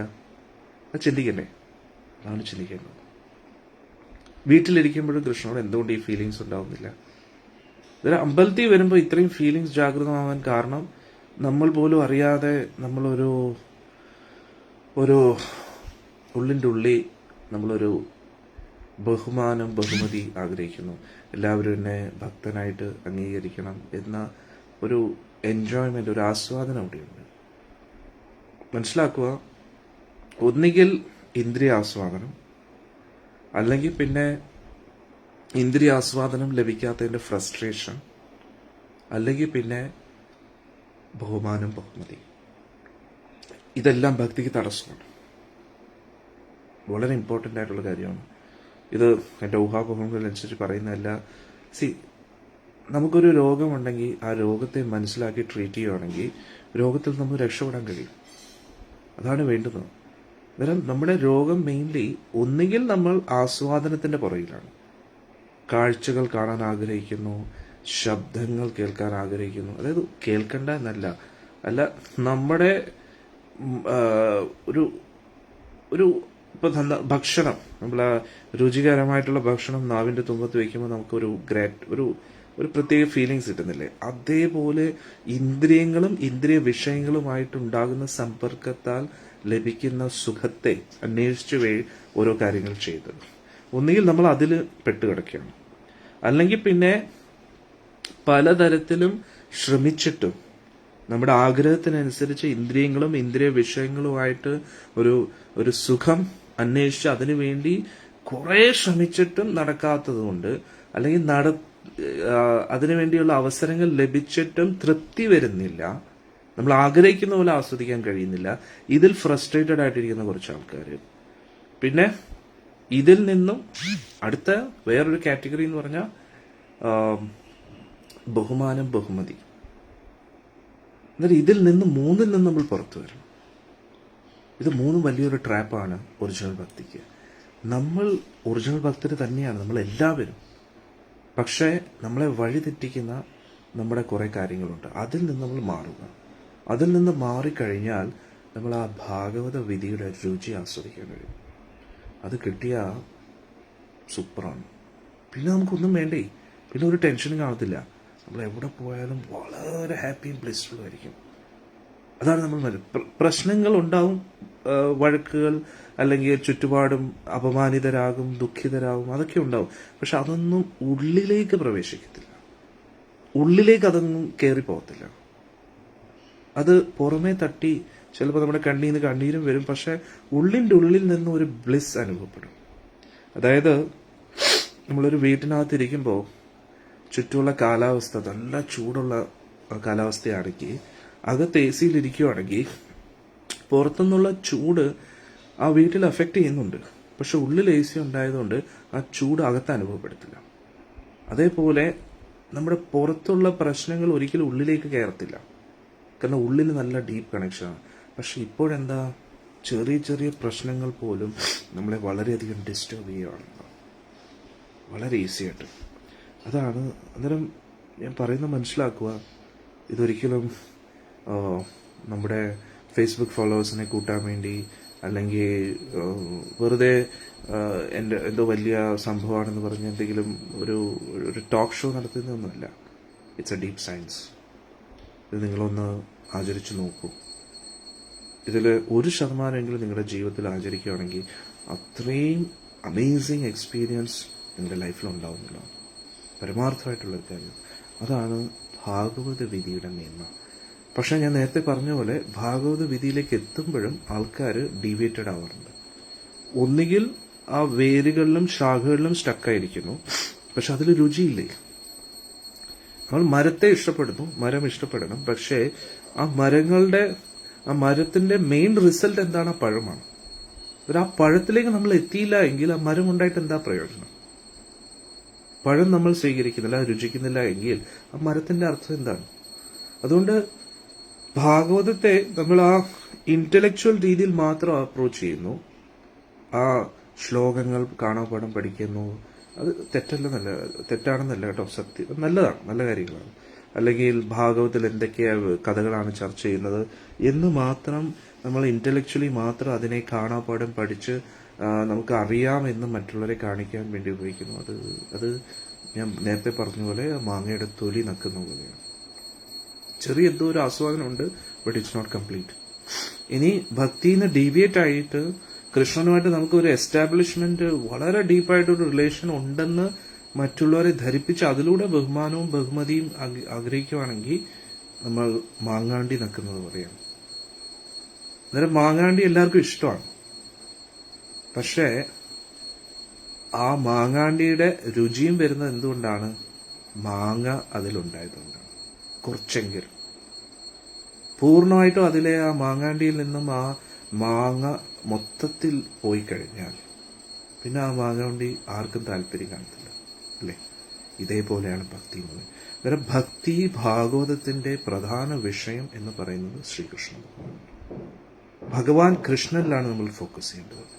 ഭാഗവതം എന്ന് പറഞ്ഞു കഴിഞ്ഞാൽ ശ്രീകൃഷ്ണൻ, പ്രത്യക്ഷ കൃഷ്ണ ഏവഹി. ഇതായിരിക്കും നമ്മൾ എല്ലാ ദിവസവും ചർച്ച ചെയ്യുന്നത്. ഇന്നലെയും ഇന്നും നമ്മൾ കുറച്ച് മുന്നോട്ട് പോയെങ്കിലും ഒരു ഇൻട്രൊഡക്ഷനാണ്.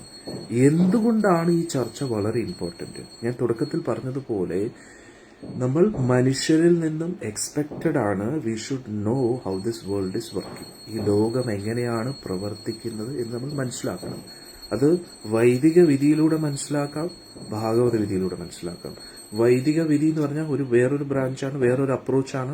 ഭാഗവത വിധി വേറൊരു അപ്രോച്ചാണ്. വൈദിക വിധിയുടെ പ്രശ്നങ്ങൾ നമ്മൾ ചർച്ച ചെയ്തത് ഇതുവരെ. അതായത് വൈദിക വിധി അറിയാവുന്ന വ്യക്തികൾ വളരെ കുറവാണ്. അറിയാമെങ്കിലും ഭഗവാനുമായിട്ടൊരു റിലേഷൻ ഉണ്ടാക്കിയെടുത്തിട്ടില്ല. ഞാൻ നേരത്തെ പറഞ്ഞില്ലേ, അന്നേരം വൈദിക വിധിയാണെങ്കിലും ഭാഗവത വിധിയാണെങ്കിലും യഥാർത്ഥത്തിൽ ഭഗവാനുമായിട്ടൊരു റിലേഷനാണ് ഇമ്പോർട്ടന്റ്. അതായത് ഒഫീഷ്യലി ആകാം, പേഴ്സണലി ആകാം. പക്ഷെ പേഴ്സണലി സ്വീറ്റ്നെസ് കൂടുതലാണ്, മാധുര്യം കൂടുതലാണ്. അന്നേരം രണ്ടിടത്തും എക്സ്ട്രീം കേസുകളാണ്. ഒഫീഷ്യലി ഭഗവാനായിട്ട് ഒരു അപ്രോച്ച് ചെയ്യുന്നവർക്ക് ഭഗവാനായിട്ട് ഒരു പേഴ്സണൽ റിലേഷൻ ഇല്ലാത്തതുകൊണ്ട് അവരുടെ ജീവിതം വളരെ ഡ്രൈ ആയിരിക്കും. അവർക്ക് കൃഷ്ണന്റെ കാര്യത്തിലൊന്നും അധികം താല്പര്യം കാണത്തില്ല, നാമം ജപിക്കാൻ താല്പര്യം കാണത്തില്ല. ഈവൻ ദോ അവർ റിലീജിയസ് ആയിട്ട് കാണപ്പെടുന്നുണ്ടെങ്കിലും അവർ ക്ഷേത്ര സന്ദർശനം നടത്തും, വലിയ കുറിയൊക്കെ ഇടും, സ്വാമിമാരായിരിക്കാം, പണ്ഡിതന്മാരായിരിക്കാം, പൂർണ്ണുവിട്ട ആൾക്കാരായിരിക്കാം. പക്ഷെ ഭഗവാനുമായിട്ടൊരു കണക്ഷൻ ഇല്ലാത്തതുകൊണ്ട് അവരുടെ ജീവിതം വളരെ ഡ്രൈ ആയിരിക്കും. Officially or personally we should have A relation with Krishna. ഇനി പേഴ്സണലി റിലേഷൻ ഉണ്ട് എന്ന് അവകാശപ്പെടുന്നു, പക്ഷെ ആക്ച്വലി ഇല്ല. കാരണം എങ്ങനെ അറിയാൻ പറ്റും? അവരുടെ ജീവിതത്തിൽ. അതായത് ഒരു സൈഡിൽ കൂടെ ഭഗവാൻ, ഞാൻ നേരത്തെ പറഞ്ഞ പോലെ ഭഗവാൻ ഒരു വ്യക്തിയാണെന്ന് മനസ്സിലാക്കുക. നമ്മളെ പോലെ കാണാനും കേൾക്കാനും, നമ്മളെ പോലെന്ന് പറയാൻ കഴിയില്ല, നമുക്ക് മനസ്സിലാക്കാൻ വേണ്ടി പറയുകയാണ്. ഭഗവാൻ എല്ലാം കാണാനും കേൾക്കാനും ചിന്തിക്കാനും ഉള്ള എല്ലാ കഴിവുകളെന്ന് എനിക്ക് പറയാൻ കഴിയില്ല, പക്ഷെ പറ്റും. ഭഗവാൻ പ്രാർത്ഥിക്കുന്നതെല്ലാം ഭഗവാൻ അറിയുന്നുണ്ട്, എല്ലാം അറിയുന്നുണ്ട്. അത് നമ്മളെ പോലെ ഭഗവാന് ഫീലിങ്സ്, ഇമോഷൻസ് ഉണ്ടെന്ന് മനസ്സിലാക്കുക. അതുകൊണ്ട് ഇപ്പോ ഞാൻ ഭക്തനാണെന്ന് അവകാശപ്പെടുന്നു, പക്ഷെ ഒറിജിനലി എനിക്ക് ഭഗവാനായിട്ടൊരു റിലേഷൻ ഇല്ല എങ്കിൽ പിന്നെ അതിൽ അർത്ഥമുണ്ടോ? അതായത് ഇപ്പോ ഞാൻ പറയുകയാണ്, പ്രധാനമന്ത്രിയായിട്ട് എനിക്ക് വളരെ ക്ലോസ് ആയിട്ട് പേഴ്സണലി എനിക്കറിയാം, എന്റെ പഴയകാല കൂട്ടുകാരനായിരുന്നു എന്ന് പറയുന്നതിൽ എന്തെങ്കിലും അർത്ഥമുണ്ടോ? അതിലൊരു യാഥാർത്ഥ്യം ഇല്ലെങ്കിൽ മനസ്സിലായില്ലേ? അന്നേരം രണ്ടും എക്സ്ട്രീമിലാണ്. നമ്മൾ അതിൽ പെട്ടുപോകരുത്. നമ്മൾ വളരെ പ്രാക്ടിക്കലായിട്ടിരിക്കുക. മറ്റുള്ളവരുടെ ബഹുമാനം, ബഹുമതി, ഞാൻ ഭക്തനാണെന്ന് അഭിനയിക്കുമ്പോൾ എല്ലാവരും എന്നെ ബഹുമാനിക്കും, അംഗീകരിക്കും എന്നതിന്റെ പേരിൽ നമ്മൾ ഒരിക്കലും ഒരു കാര്യവും ചെയ്യരുത്. ഇത് ചിലപ്പോൾ നിങ്ങൾക്ക് കേൾക്കുമ്പോൾ ഇതെന്തൊക്കെയാ സ്വാമിജി പറയുന്നത്, ഇതുമായിട്ട് എന്തെങ്കിലും എന്റെ ജീവിതത്തിൽ നമ്മൾ ചിന്തിക്കേണ്ടതായിട്ടുണ്ട്. സത്യം, അറിഞ്ഞോ അറിയാതെയോ നമ്മൾ ഇതിൽ ഏതോലോ പെട്ടുകിടക്കുകയാണ്. ഒന്നുകിൽ നമ്മൾ വൈദിക വിധി അനുസരിച്ചുള്ള അപ്രോച്ച്, അങ്ങനെയുള്ള വ്യക്തികളുടെ ലക്ഷണം എന്തായിരിക്കും? ഔപചാരികതയിലായിരിക്കും കൂടുതൽ ഫോക്കസ്. പൂജ ചെയ്യാമോ, ചെയ്യാൻ പാടുണ്ടോ, ദിശ നോക്കണ്ടേ, സമയം നോക്കണ്ടേ? ഇത് തെറ്റാണെന്നും അല്ല, മനസ്സിലായില്ലേ? കൂടുതൽ ഔപചാരികതയിലാണ് ഫോക്കസ് ചെയ്യുന്നത്. പക്ഷെ ആ ഔപചാരികത ഭഗവാന്റെ അടുത്ത് എത്തുന്നുമില്ല. അതാണ് അടുത്തൊരു പ്രശ്നം. ഇനി ഭാഗവത വിധി അനുസരിച്ചുള്ള അപ്രോച്ച് ആണെങ്കിലും ഭാഗവതം പഠിക്കുന്നില്ല. ഭാഗവത്തിന്റെ ആ ശ്ലോകങ്ങൾ പാരായണം, അതിൽ ഫോക്കസ് ചെയ്യുന്നു. ഇനി ഒന്നുകിൽ ശ്ലോകങ്ങൾ പാരായണം ചെയ്യുന്നു, അല്ലെങ്കിൽ ശ്ലോകങ്ങൾ പാരായണം ചെയ്യുന്നതിനോടൊപ്പം കഥകൾ മാത്രം പഠിച്ചു വയ്ക്കുന്നു. ഇതിന് രണ്ടിനെയും കൂടെ കണക്ട് ചെയ്യുന്ന ആ കഥകളെയും ശ്ലോകങ്ങളെയും കണക്ട് ചെയ്യുന്ന തത്വങ്ങൾ പഠിക്കുന്നില്ല. ഇത് തത്വങ്ങൾ പഠിക്കുന്നുണ്ടെങ്കിലും അത് ഡീവിയേറ്റഡ് ആയിട്ടുള്ള ഫിലോസഫിയാണ്. ആധികാരികമായിട്ടുള്ള ഗുരുശിഷ്യ പരമ്പരയെ അനുസരിച്ചുള്ള ഒരു സ്റ്റഡി അവിടെ കുറവാണ്. ഞാൻ മെനഞ്ഞാതും പറഞ്ഞു, ഈ ലോകത്ത് ഞാൻ മാത്രമാണ് ആധികാരികമായിട്ട് ഭാഗവതം പഠിപ്പിക്കുന്നത്. ഒരിക്കലും അങ്ങനെയല്ല കേട്ടോ. അത് സത്യമല്ല. അത് ഞാൻ പറയുകയാണെങ്കിൽ അത് നിങ്ങൾക്ക് തന്നെ അറിയാം, എനിക്കും അറിയാം, അത് ഏറ്റവും വലിയ കള്ളത്തരമായിരിക്കും. പക്ഷെ ആധികാരികമായിട്ടുള്ള ഗുരുശിഷ്യ പരമ്പര അനുസരിച്ച് ഭാഗവതം പഠിക്കാനുള്ള അവസരം ഏറ്റവും ഉത്തമമാണ്. എന്താണ് ആധികാരികമായിട്ടുള്ള ഭാഗവതം പഠിക്കാനുള്ള അവസരം? ബ്രഹ്മ, മാധവ, ഗൗഡിയ, വൈഷ്ണവ സമ്പ്രദായം അനുസരിച്ചാണ് നിങ്ങളിപ്പോൾ ഭാഗവതം പഠിച്ചുകൊണ്ടിരിക്കുന്നത്. അന്നേരം നിങ്ങളെപ്പോഴും നോട്ട് ചെയ്യാം, നിങ്ങൾ ഭാഗവതം, ഭഗവത്ഗീത പഠിക്കണമെങ്കിൽ ആ പഠിപ്പിക്കുന്ന വ്യക്തി ഏതെങ്കിലും ഒരു ഗുരുശിഷ്യ പരമ്പരയായിട്ട് കണക്റ്റഡ് ആയിരിക്കും. ഇപ്പോ നമ്മൾ നാട്ടിൽ കാണുന്ന ഏതൊക്കെ സമ്പ്രദായമെന്ന് പറയാം. കൂടുതലും ശങ്കരാചാര്യരുടെ സമ്പ്രദായമാണ്. ശങ്കരാചാര്യരുടെ സമ്പ്രദായത്തിന്റെ ശിക്ഷണങ്ങൾ നമുക്ക് സ്വീകരിക്കാമോ? സ്വീകരിക്കാം. പക്ഷെ ഭാഗവത ധർമ്മങ്ങൾ പഠിക്കാൻ വേണ്ടി സ്വീകരിക്കാൻ കഴിയില്ല. കാരണം എന്തുകൊണ്ട്? ശങ്കരാചാര്യർ ഭാഗവത ധർമ്മം പഠിപ്പിച്ചിട്ടില്ല. ശങ്കരാചാര്യർ വേദാന്തത്തിന് ഭാഷ എഴുതിയിട്ടുണ്ട്. അതാണ് ശാരീരിക ഭാഷ. വേദങ്ങൾ, ഉപനിഷത്തുകൾ, അതൊക്കെ പഠിക്കാൻ വേണ്ടി നമുക്ക് ശങ്കരാചാര്യരുടെ സമ്പ്രദായം ഉപയോഗിക്കാം, ആ ബ്രഹ്മത്തെ അറിയാൻ വേണ്ടി. പക്ഷെ ബ്രഹ്മത്തിന് അപ്പുറത്തായിട്ടുള്ള പരമാത്മാ സാക്ഷാത്കാരം, ഭഗവത് സാക്ഷാത്കാരം. കാരണം നമ്മൾ മനസ്സിലാക്കുക, ശങ്കരാചാര്യർ നമ്മുടെ അഭിമാനമാണ് ശങ്കരാചാര്യർ എന്ന് പറയുന്നത്. കാരണം നമ്മുടെ ഭാരതത്തിലെ ആ ഒരു സമ്പ്രദായമൊക്കെ നഷ്ടപ്പെട്ടപ്പോൾ അദ്ദേഹമാണ് എല്ലാത്തിനെയും തിരിച്ചു കൊണ്ടുവന്നത്. തിരിച്ചു വേദങ്ങളിൽ എല്ലാവരെയും കൊണ്ടുവന്നത് അദ്ദേഹമാണ്. അഹം ബ്രഹ്മാസ്മി എന്ന് പറഞ്ഞാൽ അൾട്ടിമേറ്റ് അല്ല, അതാണ് തുടക്കം. അത്രയ്ക്ക് മഹത്തായിട്ടുള്ള ശിക്ഷണങ്ങളാണ് ശങ്കരാചാര്യരുടെ. അതായത് നീ ശരീരമല്ല, നീ ബ്രഹ്മമാണെന്ന് മനസ്സിലാക്കി യാത്ര ആരംഭിക്കണം. നമ്മൾ ശബരിമല പോകുമ്പോൾ തത്വമസി, നീ ഇതല്ല, നീ അതാകുന്നു. എന്താണ്? നീ കാണുന്ന ഈ ശരീരമൊന്നുമല്ല, ഇതിനപ്പുറത്തായിട്ട് ആത്മാവാണ്. ഈ ആത്മാവിന് പരമോന്നതനായ പരമാത്മാവായിട്ടൊരു ബന്ധമുണ്ട്. അതായത് ഇതൊക്കെ എന്ന് പറഞ്ഞാൽ വളരെ ഡീപ്പ് സയൻസ് ആണ്. അവിടുന്ന് നമ്മുടെ ആധ്യാത്മിക യാത്ര ആരംഭിക്കുകയാണ്. അപ്പോൾ ശങ്കരാചാര്യ സമ്പ്രദായം നമ്മളെ ഇന്ന് ക്ഷമിക്കണം കേട്ടോ, മിക്കതും ആധികാരികമായിട്ടുള്ള ശങ്കരാചാര്യ സമ്പ്രദായം പോലുമല്ല. ഞാൻ പറയാം, നമ്മുടെ നാട്ടിലുള്ള മിക്ക പഠിപ്പിക്കുന്ന ആൾക്കാരും ഡയറക്ട്ലി സമ്പ്രദായമായിട്ടൊരു ബന്ധമില്ല. ശങ്കരാചാര്യ സ്ഥാപിച്ച 4 മഠങ്ങൾ, പ്രധാനപ്പെട്ട മഠങ്ങൾ നമുക്കറിയാം. ഭാരതത്തിൽ 4 കോർണറിലായിട്ടുണ്ട്. 4 പ്രധാനപ്പെട്ട തീർത്ഥ ചാർധാമിലുണ്ട്. ഇവിടെ പോയി ശിക്ഷണങ്ങൾ പഠിച്ച്, ഉപനിഷത്തുകളൊക്കെ പഠിച്ച് അതിന്റെ അടിസ്ഥാനത്തിൽ പഠിപ്പിക്കുകയാണെങ്കിൽ ഓക്കെ, നമുക്ക് എന്തെങ്കിലും ഒന്ന് പ്രതീക്ഷിക്കാം. പക്ഷെ കൂടുതൽ ആൾക്കാർ എങ്ങനെയാണെന്നറിയാം, നിങ്ങൾ നോക്കിക്കഴിഞ്ഞാൽ ഇതിൽ ഏതെങ്കിലും ഒരു മഠമായിട്ട് എങ്ങനെയൊക്കെയോ കോണ്ടാക്ട് ഉണ്ടാക്കി അവിടെ ഒരു ദീക്ഷ അങ്ങനെ പൊതുവെ കൊടുക്കാറില്ല. പക്ഷെ ആ മഠവുമായിട്ട് ബന്ധപ്പെട്ട ഏതെങ്കിലും ഒരു സന്യാസിയായിട്ട് എങ്ങനെയൊക്കെയോ ഒരു ദീക്ഷ എടുക്കുന്ന ഒരു പ്രോസസ്സാണ്. പക്ഷെ നമ്മൾ പണ്ടത്തെ ദേശാടനം സിനിമ കണ്ടിട്ടില്ലേ? അതിലെങ്ങനെയാണ് അത് ജാതകം വെച്ച് നോക്കണം, സന്യാസ യോഗ്യനാണോ. കാരണം മുന്നോട്ട് കുറച്ച് കഴിയുമ്പോഴത്തേക്ക് വിട്ടിട്ട് പോകും. അങ്ങനെ സന്യാസ യോഗമുള്ള കുട്ടിയെ തപ്പിപ്പിടിക്കണം. വളരെ ഡീപ്പായിട്ടുള്ള ഒരു പ്രോസസ്സാണത്. എന്നിട്ട് അവരെ ആയിരിക്കും ആ ഒരു മഠത്തിന്റെ മഠാധിപതിയായിട്ടും അവരുടെ കീഴിലുള്ള ശിക്ഷണങ്ങൾ സ്വീകരിക്കുകയും ഒരു വളരെ ഡീപ്പ് സ്റ്റഡിയാണ്. മനസ്സിലാവുന്നുണ്ടോ? അന്നേരം നമ്മുടെ നാട്ടിൽ ഒരേ ഒരു സന്യാസിയാണ് എന്റെ അറിവിൽ വളരെ പക്കയായിട്ട് ഇവിടെ, അദ്ദേഹത്തിന്റെ പേര് ക്ഷമിക്കണം, ഞാൻ മറന്നുപോയി. അദ്ദേഹമാണ് ആധികാരികമായിട്ട് ശങ്കരാചാര്യരുടെ ശിക്ഷണങ്ങളൊക്കെ പഠിപ്പിക്കുന്നത്. അദ്ദേഹത്തെ എന്തിനു വേണ്ടി? ബ്രഹ്മത്തെ അറിയാൻ വേണ്ടി. ബ്രഹ്മം എന്താണ്, ഈ ജഡതത്വത്തിനപ്പുറത്തായിട്ടുള്ള ആ ബ്രഹ്മത്തെ അറിയാൻ വേണ്ടി നമുക്ക് ആ ശിക്ഷ. ബാക്കി വേറെ ആരും ഞാൻ അങ്ങനെ വളരെ ഡീപ്പായിട്ട് ശങ്കരാചാര്യരുടെ ശിക്ഷണങ്ങളെ പഠിപ്പിക്കുന്നതായിട്ട് ഞാൻ ഒരിക്കലും അറിഞ്ഞിട്ടില്ല. നിങ്ങൾക്ക് വേണമെങ്കിൽ വേറെ ആരെങ്കിലും ഉണ്ടെങ്കിൽ നിങ്ങൾക്ക് തന്നെ അറിയിക്കാം. പക്ഷെ വേറെ ആരും അങ്ങനെ തോന്നുന്നില്ല. കാരണം അങ്ങനെയുള്ള അന്നേരം പൊതുവെ ശങ്കരാചാര്യരുടെ ശിക്ഷണങ്ങൾ എന്ന് പറഞ്ഞാൽ സന്യാസം.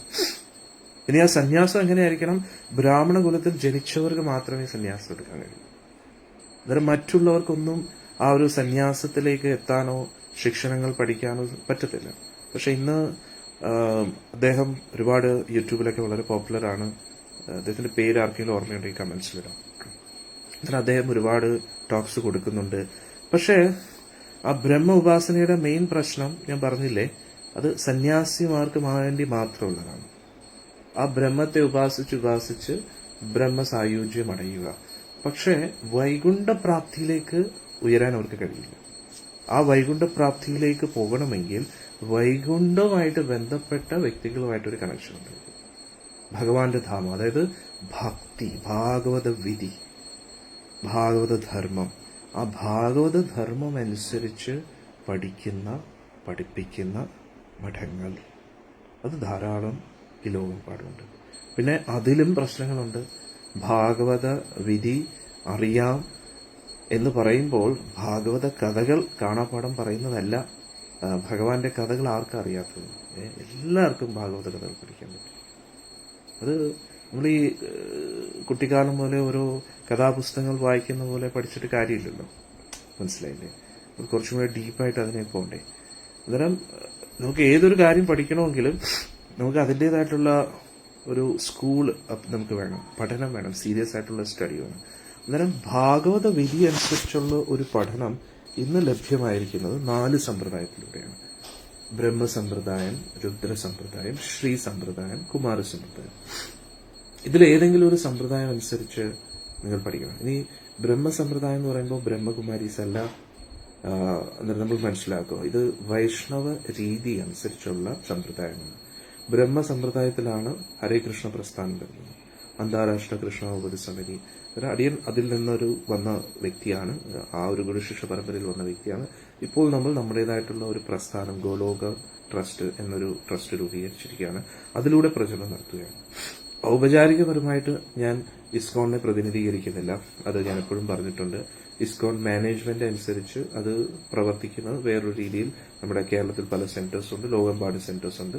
പക്ഷെ പ്രചരണത്തിന് വേണ്ടി എനിക്ക് തോന്നി നമ്മൾ എന്റെ ഗുരുവിൽ നിന്നും ലഭിച്ച ശിക്ഷണങ്ങൾ കൂടുതൽ കേരളത്തിന്റെ ആ തനിമയെ മനസ്സിലാക്കി കേരള ജനങ്ങളുടെ ഉള്ളിൽ എങ്ങനെ ആ മഹത്തായിട്ടുള്ള അറിവുകൾ അവർക്ക് നൽകാം എന്ന് തോന്നിയപ്പോൾ, അത് അതിനെക്കുറിച്ച് ചിന്തിച്ചപ്പോൾ അടിയന് തോന്നിയത് ഗോലോകൻ ട്രസ്റ്റ് രൂപീകരിക്കാനാണ്.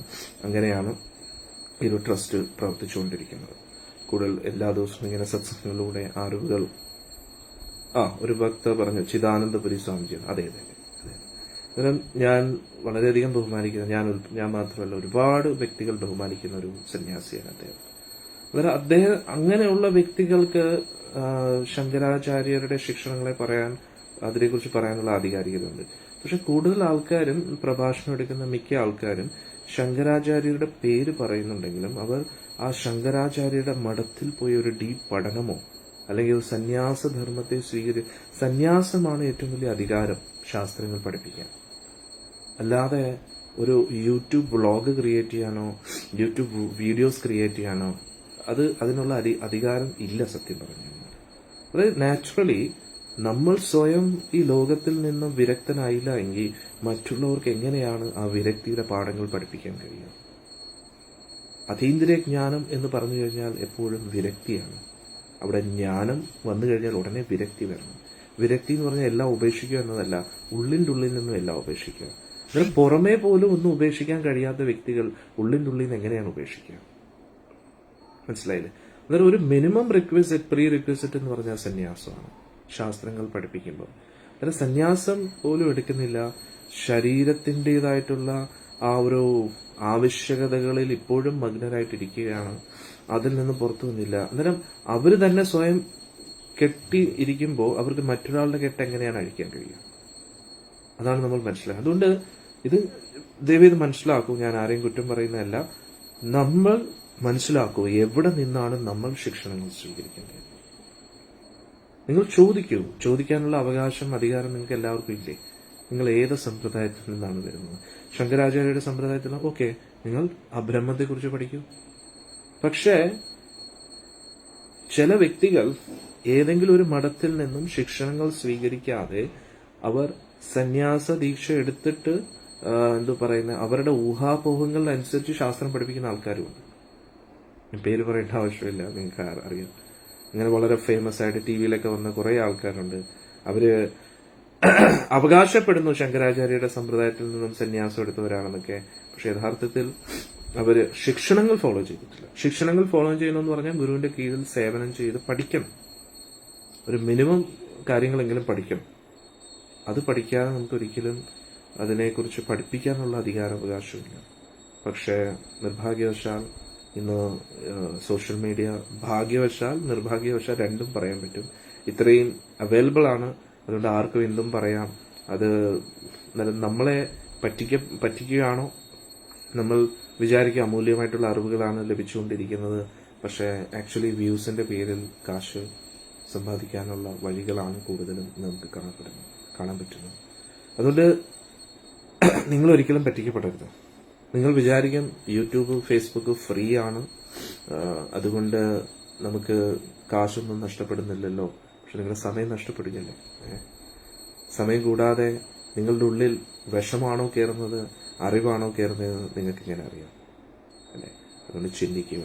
അതുകൊണ്ട് കണ്ണി കാണുന്ന ബുക്സ് എല്ലാം വായിക്കാതെ, കണ്ണി കാണുന്ന വീഡിയോസ് ഒക്കെ കേൾക്കാതെ നിങ്ങൾ ചിന്തിക്കുക. ഞാൻ പറയുന്ന കാര്യങ്ങൾ ഉൾപ്പെടെ നിങ്ങൾ ശ്രദ്ധിക്കുക. ശ്രദ്ധിച്ച് കേട്ട് അത് ജീവിതത്തിൽ ആചരിച്ച് നോക്കുക. അതിലൂടെ നിങ്ങൾക്ക് എന്തെങ്കിലും പ്രയോജനം കിട്ടുന്നുണ്ടോ? ആധികാരികമായിട്ടുള്ള ഗുരുശിഷ്യ പരമ്പര ഉണ്ടോ? അത് ഉറപ്പുവരുത്തണം. ഞാൻ നമ്മുടെ സത്സംഗത്തിലുള്ള എല്ലാവരോടും പറയുന്നത് എപ്പോഴും എന്താ കാര്യം, എന്ത് പറയുന്നു എന്നതിനെക്കാട്ടി ഉപരി ആര് പറയുന്നു എന്നത് ഇമ്പോർട്ടന്റ് ആണ്. നമ്മൾ ആര് പറയുന്നു എന്നൊരു കാര്യം ചിന്തിക്കാറില്ല ഇന്നത്തെ കാലത്ത്. എന്ത് പറയുന്നു, എനിക്കിത് ഇഷ്ടമുള്ള കാര്യമാണ്, ഓക്കെ ഈ വ്യക്തി പറഞ്ഞു, ഞാനത് അംഗീകരിക്കുന്നു. അങ്ങനെയല്ലല്ലോ അല്ലെ? ഇപ്പൊ ഉദാഹരണത്തിന് സ്കൂളിൽ ഒരു ടീച്ചർ പഠിപ്പിക്കുന്നു, സ്റ്റുഡൻസിന് പഠിക്കാൻ താല്പര്യമില്ല, ടീച്ചർ മുതൽ മക്കളെ കുഴപ്പമില്ല, പഠിക്കേണ്ട ആവശ്യമില്ല, നിയമനിബന്ധനകളുടെ ആവശ്യമൊന്നുമില്ല, നിങ്ങൾ ഇഷ്ടമുള്ള എന്തും ചെയ്തു. അന്നേരം ആ ടീച്ചർ ശരിയാണോ? കുട്ടികൾക്ക് കൂടുതൽ ഇഷ്ടം ആ ടീച്ചറിനെ, പക്ഷെ കുട്ടികളുടെ ഭാവി നശിപ്പിച്ചുകൊണ്ടിരിക്കുകയാണ്. അതേപോലെ ആയിരിക്കരുത്. നമ്മുടെ ജീവിതത്തിൽ ഒരു സാക്ഷാത്കാരത്തിന്റെ തലത്തിലേക്ക് നമ്മളെ ഉയർത്താൻ കഴിവുണ്ടായിരിക്കണം. അന്നേരം പുറമേ ഒരു മാറ്റം ആ വ്യക്തിയുടെ ജീവിതത്തിൽ പോലും ഇല്ല എങ്കിൽ, പുറമേ പോലും വിരക്തിയിൽ ഇല്ലാത്ത വ്യക്തിയിൽ നിന്നും നമുക്ക് എങ്ങനെയാണ് ആധികാരികമായിട്ടുള്ള അറിവുകൾ നമുക്ക് സ്വീകരിക്കാൻ കഴിയുക? അതൊക്കെ ഒന്ന് ചിന്തിക്കണം. അന്നേരം ഇങ്ങനെയുള്ള തത്വങ്ങളായിരിക്കും നമ്മൾ എല്ലാ ദിവസവും ചർച്ച ചെയ്യുന്നത്. ഇന്ന് ഭാഗവതമായിട്ട് ബന്ധപ്പെട്ട് നമ്മൾ പഠിച്ച കുറച്ച് കാര്യങ്ങൾ, വൈദിക വിധി, ഭാഗവത വിധി അല്ലെ? അതൊരു ഭാഗവത വിധിയാണ് നമ്മൾ ഫോളോ ചെയ്യുന്നത്. അതുകൊണ്ടാണ് എല്ലാ ദിവസവും 6 മണി മുതൽ 7 വരെ ഈ തത്വങ്ങളൊക്കെ നമ്മൾ പഠിക്കുന്നത്. നിങ്ങൾ ശ്രദ്ധിച്ച് കേൾക്കുക. ഇത് ഒരിക്കലും ഞാൻ എൻ്റെ അറിവുകൾ നിങ്ങളുടെ പേരിൽ അടിച്ചേൽപ്പിക്കുന്നതല്ല. നിങ്ങൾ വളരെ ലോജിക്കലി അത് കേട്ടു നോക്കും. എന്നിട്ട് നിങ്ങളുടേതായിട്ടുള്ള യുക്തി വെച്ച് അതിനെക്കുറിച്ച് ചിന്തിക്കും. ഇതൊരിക്കലും ഒരു പുസ്തകജ്ഞാനമല്ല. നിങ്ങൾ സ്വയം അത് അനുഭവിച്ച് മനസ്സിലാക്കും. ഇത് ലോജിക്കൽ അല്ലേ? നിങ്ങളുടേതായിട്ടുള്ള ബുദ്ധി ഉപയോഗിക്കുക. എന്നിട്ട് ഊഹാപോഹങ്ങൾ വെച്ച് കളിക്കാതെ, ഇത്രയും കാലം നിങ്ങൾ വായിച്ച ബുക്കിന്റെ അടിസ്ഥാനത്തിൽ അതിനെക്കുറിച്ച് ചിന്തിക്കാതെ, അല്ലെങ്കിൽ യൂട്യൂബ് വീഡിയോസിലൂടെയും ഗൂഗിൾ അന്വേഷിച്ച് കണ്ടെത്തി അതിന്റെ അടിസ്ഥാനത്തിൽ ചിന്തിക്കാതെ, നിങ്ങൾ നിങ്ങളുടേതായിട്ടുള്ള ഉള്ളിലുള്ള ആത്മീയ യുക്തി ഉപയോഗിച്ചിട്ട് ചിന്തിക്കും. ഇത് നിങ്ങൾക്ക് അപ്പോൾ ലോജിക്കലായിട്ട് തോന്നും. ഓക്കെ, ഹരേ കൃഷ്ണ. ഇന്നത്തെ സെഷൻ നമുക്ക് ഇവിടെ നിർത്താം. ഭാഗവത തത്വങ്ങൾ ചർച്ച നാളെ നമുക്ക് തുടരാം. നാളെ രാവിലെ 6 മണി മുതൽ 7 മണി വരെ. എൻ്റെ ഒരു അഭ്യർത്ഥനയാണ്, മാക്സിമം പേരും ഇത് ഷെയർ ചെയ്യുക. ഒരിക്കലും ഈ ഒരു ഫേസ്ബുക്ക് പേജോ യൂട്യൂബോ കമേഴ്ഷ്യൽ അല്ല. അഡ്വർടൈസ്മെന്റിന് വേണ്ടി നമ്മൾ ഒന്നും അങ്ങനെ മോണിറ്റൈസേഷൻ ചെയ്തിട്ടില്ല, താല്പര്യമില്ല. പക്ഷെ എൻ്റെ ഒരു അഭ്യർത്ഥന കൂടുതൽ പേരിലേക്കും ഈ ഒരു സന്ദേശം എത്തിക്കാനാണ്. അത് എൻ്റെ പോപ്പുലാരിറ്റിക്ക് വേണ്ടിയല്ല. ഈ ഒരു അറിവ് എല്ലാവർക്കും ലഭിക്കട്ടെ, അതെന്റെ കർത്തവ്യമാണ്. അടിയനൊരു സന്യാസിയാണ്. അന്നേരം ബ്രഹ്മവാദ ഗൗഡിയ വൈഷ്ണവ സമ്പ്രദായം അനുസരിച്ചൊരു സന്യാസിയാണ്. അന്നേരം എന്റെ ഗുരു പരമ്പരയിലൂടെ അടിയന് ലഭിച്ച മഹത്തായിട്ടുള്ള അറിവുകൾ എല്ലാവർക്കും കൊടുക്കുക, എല്ലാവർക്കും അതിനുള്ള അവസരം കൊടുക്കുക എന്നത് മാത്രമാണ് അടിയന്റെ ലക്ഷ്യം. എല്ലാം ഭഗവാൻ നിശ്ചയിക്കട്ടെ. നിങ്ങൾക്ക് എല്ലാവർക്കും ഭഗവാൻ സദ്ബുദ്ധി നൽകട്ടെ. ആ പരമോന്നതമായിട്ടുള്ള ആത്മസാക്ഷാത്കാരത്തിലേക്ക് എല്ലാവർക്കും എത്താൻ കഴിയട്ടെ. ആ ഒരു അവസ്ഥയിലേക്ക് നമ്മൾ എത്തുന്നുണ്ടെങ്കിൽ ലോകത്തിൽ എന്ത് പ്രശ്നമാണ്? ഒരു പ്രശ്നമില്ല. എല്ലാവരും ആത്മസാക്ഷാത്കാരത്തിന്റെ മാർഗത്തിലേക്ക് പോയി കഴിഞ്ഞാൽ, ഇനി ആ ആത്മസാക്ഷാത്കാരത്തിന്റെ മാർഗം എന്ന് പറഞ്ഞാൽ എല്ലാം ഉപേക്ഷിക്കുക എന്നല്ല, ഉള്ളിന്റെ ഉള്ളിൽ മാം അനുസ്മര യുദ്ധ, ക്ഷമിക്കാൻ ഇടയ്ക്ക് ഇന്റർനെറ്റ് കട്ടാണ്. മാം അനുസ്മര യുദ്ധ, എന്നെ സ്മരിച്ചുകൊണ്ട് യുദ്ധം ചെയ്യുമെന്നാണ് ഭഗവാൻ പറയുന്നത്. എന്നാൽ ആ സ്മരണ എന്ന് പറഞ്ഞു കഴിഞ്ഞാൽ ഇമാജിനേഷൻ ഒന്നുമല്ല, വളരെ ഡീപ്പായിട്ട് ഭഗവാനായിട്ട് ഒരു കണക്ഷൻ ഉണ്ടാക്കി അതിന്റെ അടിസ്ഥാനത്തിൽ നമ്മുടെ ജീവിതം മുന്നോട്ട് പോകുന്നു. അപ്പോൾ ജീവിതം വളരെ മനോഹരമായിരിക്കും. ഒരു പ്രശ്നങ്ങളും ഉള്ളിലേക്ക് പ്രവേശിക്കത്തില്ല. ഹരേ കൃഷ്ണ. എല്ലാവർക്കും ഈ ഒരു സത്സംഗം ഇഷ്ടമായെന്ന് വിചാരിക്കുന്നു. നിങ്ങൾ നിങ്ങളുടെ ഇത് പറയുന്നത് മാക്സിമം ലൈക്ക് ചെയ്യുക, ഷെയർ ചെയ്യുക, കമന്റ്സ് ഇടുക. ഇന്നത്തെ സത്സംഗത്തിലൂടെ നിങ്ങൾക്ക് എന്ത് മനസ്സിലായി എന്ന് ഞാൻ റിക്വസ്റ്റ് ചെയ്യുകയാണ്. കമന്റ്സിലിടുക. കാരണം പുതിയ ഒരാൾ വരുമ്പോൾ അവർ തീർച്ചയായിട്ടും കമന്റ്സ് വായിക്കും. അവരുടെ കമന്റ്സിലൂടെ അവർ ചിലപ്പോൾ കംപ്ലീറ്റ് വീഡിയോ കേൾക്കാനുള്ള ഒരു ക്ഷമ ചിലപ്പോൾ എല്ലാവർക്കും കാണത്തില്ല. അറ്റ്ലീസ്റ്റ് നിങ്ങളുടെ കമന്റ്സ് വായിച്ചിട്ടെങ്കിലും അവർക്ക് കുറച്ചെങ്കിലും കാര്യങ്ങൾ മനസ്സിലാക്കാൻ കഴിഞ്ഞു കഴിഞ്ഞാൽ ഈ ഒരു മിഷൻ കംപ്ലീറ്റ് ആവും. നമ്മുടെ ഈ മിഷൻ എന്താണ്? ഭാഗവത തത്വങ്ങൾ കൂടുതൽ പേരിലേക്ക് എത്തിക്കുക, ആ തത്വങ്ങളുടെ അടിസ്ഥാനത്തിൽ ചിന്തിക്കുക, ജീവിക്കുക. ജീവിതം വളരെ അമൂല്യമാണ്. അതിനെ നമ്മൾ കളഞ്ഞു വിളിക്കരുത്. ജീവിതത്തെ ആ പരമോന്നത തലത്തിൽ അനുഭവിച്ചറിയാൻ ശ്രമിക്കുക. ലോകത്തിന്റെ നന്മയ്ക്കായിട്ട് പ്രവർത്തിച്ചുകൊണ്ടിരിക്കുക. അതാണ് ഇത്. എല്ലാം നിങ്ങൾക്ക് വേണ്ടിയുള്ള അറിവുകളല്ല, അടിയൻ ഉൾപ്പെടെ ഈ പറയുന്ന കാര്യങ്ങൾ എനിക്കും ബാധകമാണ്. നമ്മളെല്ലാവരും ഇത് മനസ്സിലാക്കി അത് എല്ലാവർക്കും അത് പറഞ്ഞു കൊടുക്കും. ഓക്കെ, ഹരേ കൃഷ്ണ. ഇനി നാളെ രാവിലെ 6 മണിക്ക് നമുക്ക് കാണാം. ഹരേ കൃഷ്ണ.